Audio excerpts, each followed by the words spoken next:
Let me be real with you. I once lost a six-figure deal because I was too afraid to pick up the phone. I had the better product, the better price. I should have won. But a voice in my head whispered, "You're not ready. You'll mess this up." That voice was self-doubt, and it cost me. For years, that voice was my silent business partner. It showed up to every meeting, questioned every decision, and celebrated every little failure. It kept me small. I had ocean-sized ambition but was stuck playing in the kiddie pool, splashing around. You know that feeling, right? That fear of failure? It's not just a feeling, it's a thief. It steals your confidence, your income, your future. But that was before I built my empire. Before I made a decision that my dreams were louder than my doubts. In this video, I'm not going to feed you motivational fluff.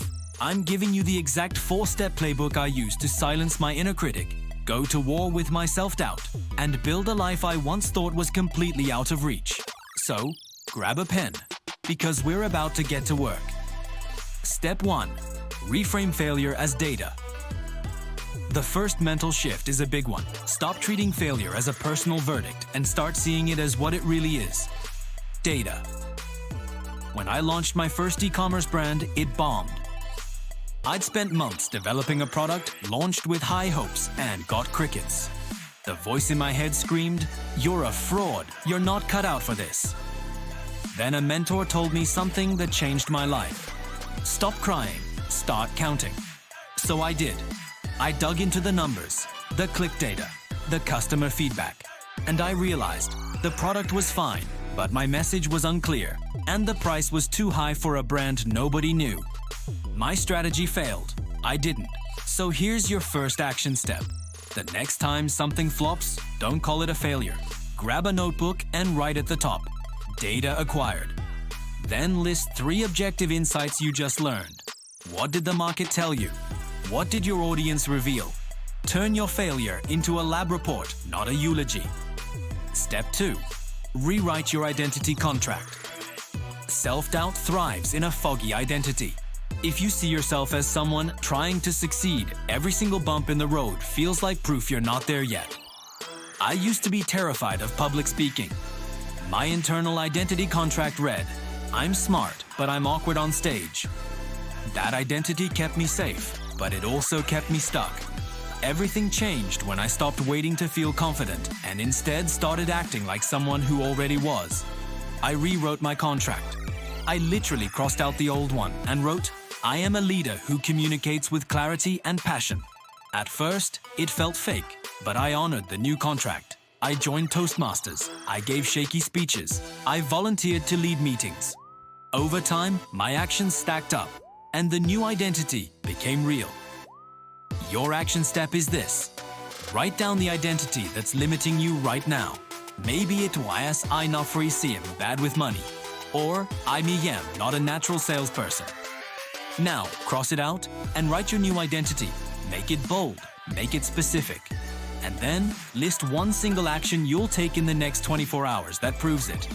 Action is the only thing that makes a new identity stick. Step 3. Master the art of the small win. Here's a secret. Huge goals invite huge self-doubt. When your target is build $1 million brand, doubt has 1 million little doors to walk through. The solution? Think big, but start ridiculously small. After my first business failed, my confidence was completely wrecked. So I made a new rule for myself. 1 productive hour, every single day.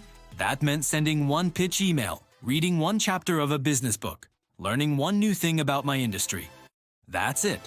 Every time I finished, I put a big, satisfying checkmark on a wall calendar.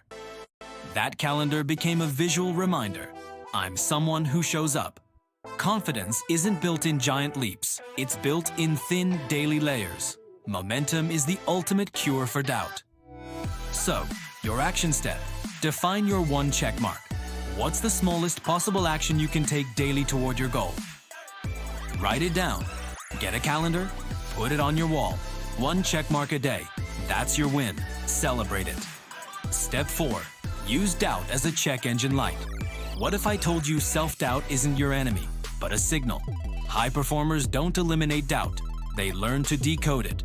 Doubt often shows up when something needs your attention, preparation, practice, clarity. Remember that six-figure deal I lost? My self-doubt wasn't entirely wrong. The truth is, I was unprepared. I hadn't practiced my pitch enough. I hadn't thought through all the possible objections, and I hadn't stress-tested my numbers.